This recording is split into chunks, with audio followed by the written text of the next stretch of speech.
trying to get canceled. And I don't mean just her show canceled. I mean like in a pop culture, oh my God, she is canceled kind of way.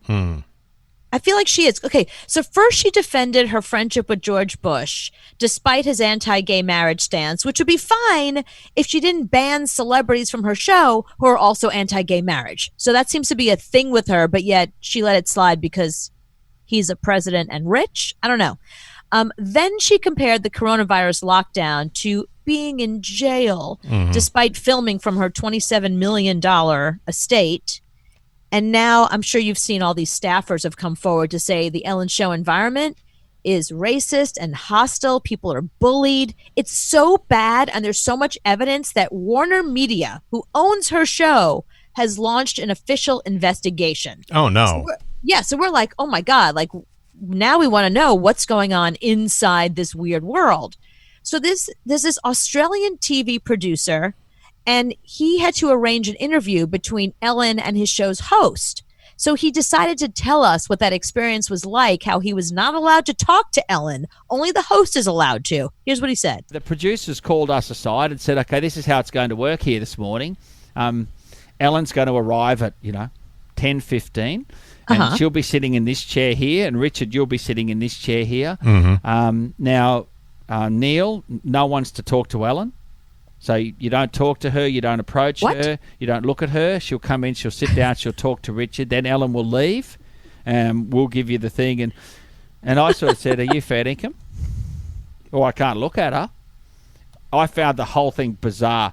Yeah, so he's the producer of the show. He's the one that has to put her mic on and make sure the hosts are good. Like he's walking around producing the show, but he's not allowed to look at the guest. He's like the band Creed. When I was working for the record company, I had one of my bands was opening for Creed. And once Creed was walking down the hall, you could not look them in the eye. So Ellen is like the band Creed. She's like Creed.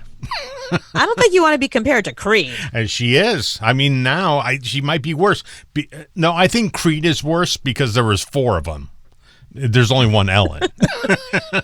But yeah. You couldn't look 4 people in the eye? That was hard because there was a bunch of skinny guys with lots of necklaces backstage, and you had no idea who was in Creed and who wasn't. Which one's Creed? Yeah. So you just didn't look at anybody. One of you could be Maroon 5 for all I know. Right. I mean, other than Scott Stapp, who's in Creed? Right. It's just skinny guys and necklaces. Right. And T-shirts. Oh, there's a guy with skinny jeans and a T-shirt. Oh, great. Can't look at him. I got to look away. The fact that Ellen was being interviewed by this Australian guy, like if you have that level of crazy that people are not allowed to talk to you, just can you keep it in check when you're in Australia? And if it's not your show, you're playing by their rules, not your rules. The funny thing is I used to want to be famous or rich enough that I can just afford like a bigger apartment. Now I want to be don't look at me rich. You want to be I want to be so famous that you're not allowed to look at me. You want to be Creed.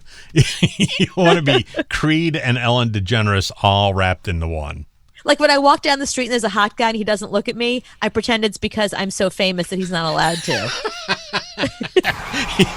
You just have to look away. Every time she looks up, just look away. Oh. Yeah, he's looking away because I'm so famous. He was told he's not allowed to look at me. That's why he's not looking at me.